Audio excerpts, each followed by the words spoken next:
2026 is going to be one of the most important years in F1 history. I think it's going to be a pivotal year in deciding whether the sport takes a direction to the better or continues its trend for what I think is going towards the worst. I think that F1 is definitely past its prime, but prime F1 is not a single era, not a single time. We've had F1 hitting its peaks throughout history when it comes to racing, when it comes to innovation, when it comes to all the things that make F1 so great. And we've had this in recent history. Just go back in time, just 4 years, 2021, when Verstappen and Hamilton had that mega title fight.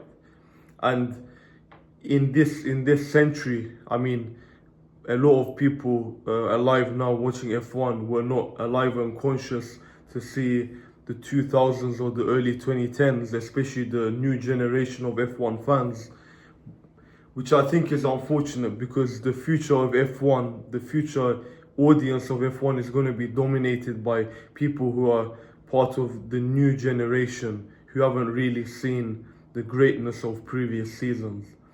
But to get into why exactly 2026 is going to be so important, we have to first and foremost recognize that it's the start of a new regulation cycle, a new major regulation.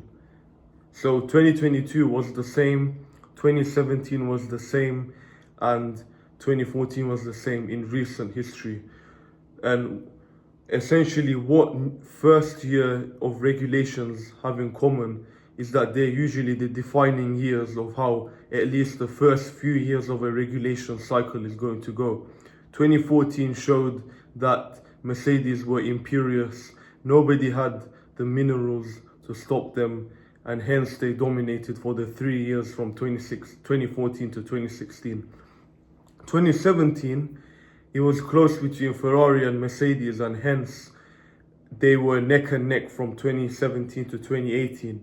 2019, Ferrari fell off when it came to race trim, but in qualifying they were still certainly up there and could have racked up many more points, but Ferrari being Ferrari, they didn't, and they didn't really have the car in the races to be able to fight Hamilton and Mercedes for the title. And then obviously 2020, Mercedes dominated. But when you get this far into a regulation cycle, and not to forget 2021 where there was a close title fight again, but as I said, when you get this far into a regulation cycle, things get turned on its head. Like that's 4 or 5 years into that regulation cycle. But I'm saying the first few years after the regulation starts, like 2026 regulations, there'll probably be relative continuity in 2027, 2028. But that's kind of besides the main point.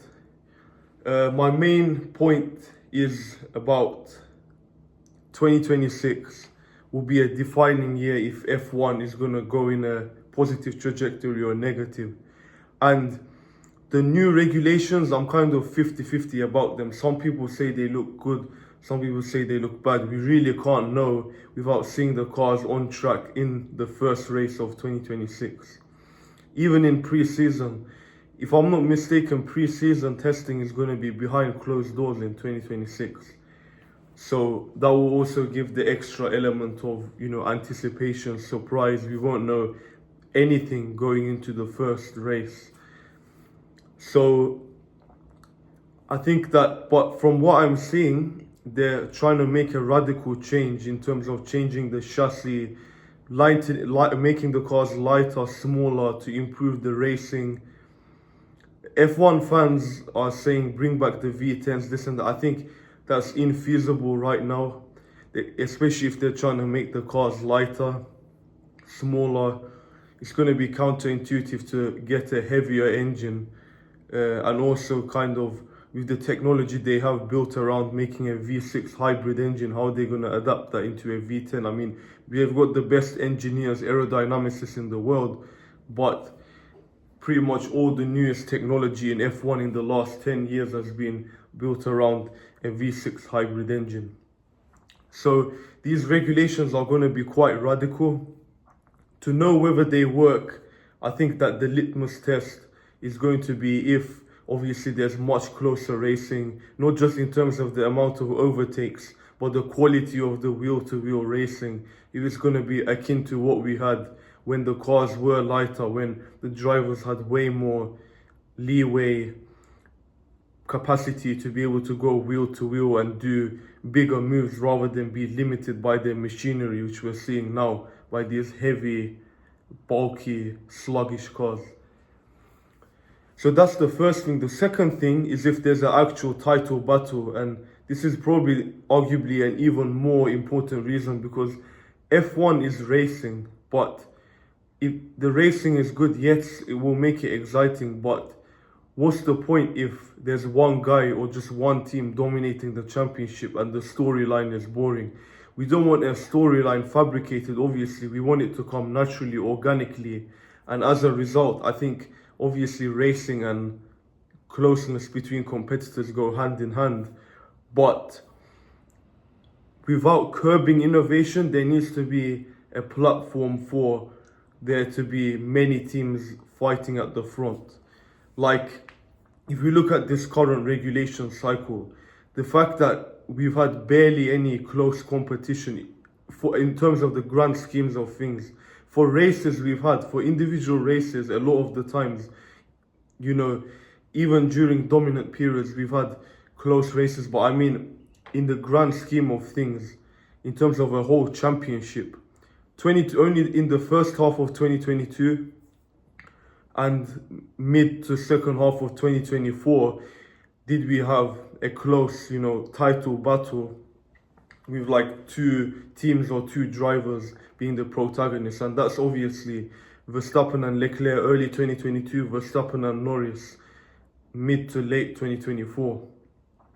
So that's and then the rest of that was dominance periods. And what's ironic about it is for much of the 2022 onward regulation cycle, the dominance was Red Bull, and then the pendulum swung to McLaren, and McLaren become as dominant as Red Bull was in 2023.